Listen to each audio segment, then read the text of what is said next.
Yeah, so maybe I can give a better explanation. Let me pull it up here real quick.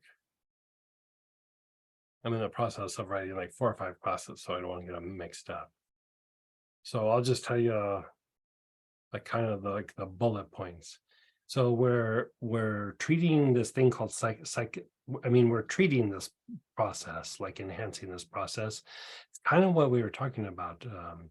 But you're treating mm, the depletions that cause like indecisiveness and the tendency to doubt yourself and doubt opportunities. Um, you're also treating this kind of depletion that can cause really irrational fears. Like, a lot of fears are based on like past experiences or potentials, where this is just because, how like when you're tired and somebody comes up and goes, "Hey, can you da da da da da da da," and you're so tired, you kind of like get a little anxious, or you get a little bit like, "Oh, I don't want to do that." Well, when the brain gets a little bit depleted, the response is like starting to go to like really irrational kinds of fears. And it's actually is weird as it sounds, it's not psychological, it's actually more physiological. You just have to like fortify these certain parts of the physiology. And so by going through and doing this, we're going through and like harmonizing, there's this whole process that we'll do where we harmonize these things in the emotional body that are in opposition. And it's not really like purifying them or releasing them. It's more about like harmonizing them, which releases a tremendous amount of stress. And it's like the stress of like almost like a fixation, because it's like your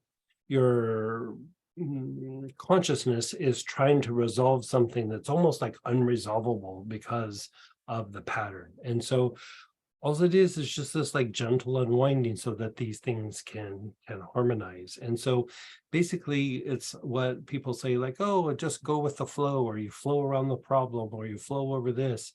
Well, if you have a lot of these emotional patterns, or the depletion in the mind, it's hard to go with the flow of things. And so it refines like certain neurological responses to things. Like, I think I was talking about over the weekend, like, haven't you ever been talking to somebody and they don't even know what you're talking about? You're about halfway through a sentence and they're pushing back, but they don't even know what you're talking about, but they're like, "Bleh," and they're pushing back, like saying something, starting to argue with you or something like that.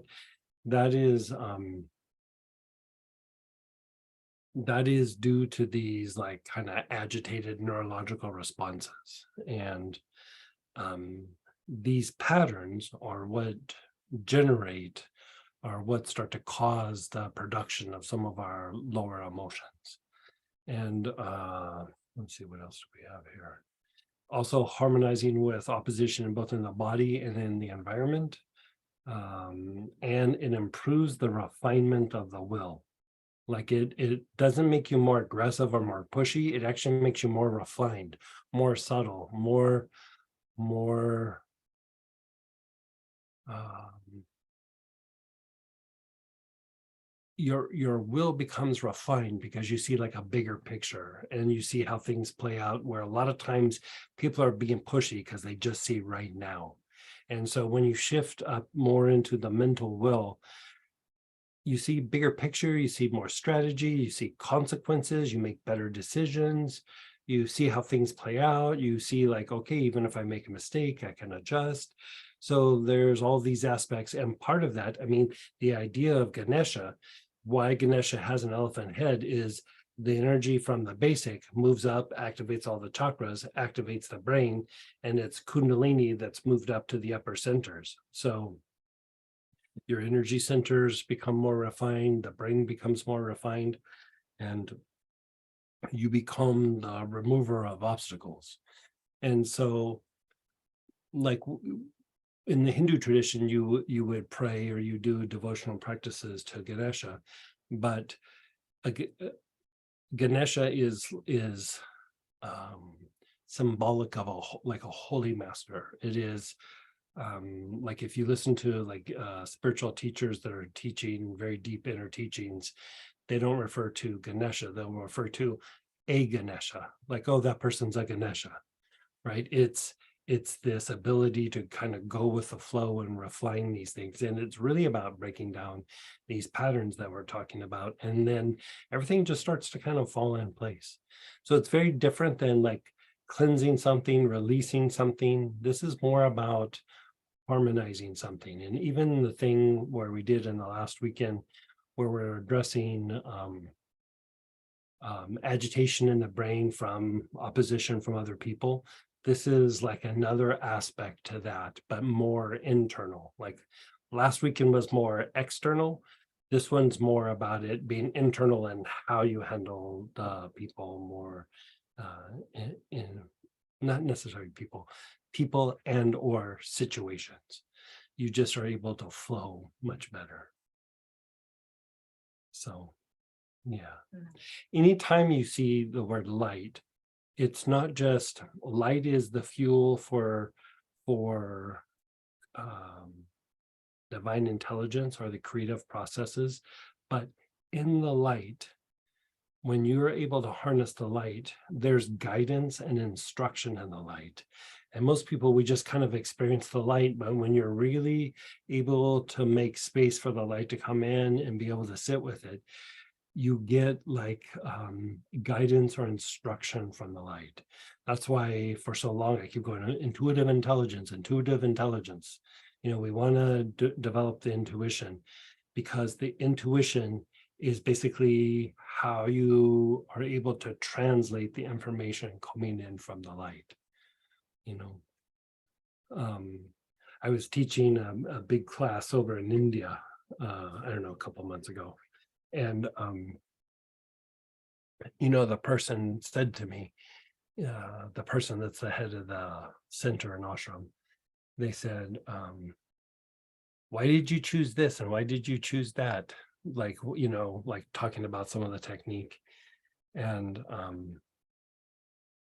I kept saying to her, like, I didn't choose anything.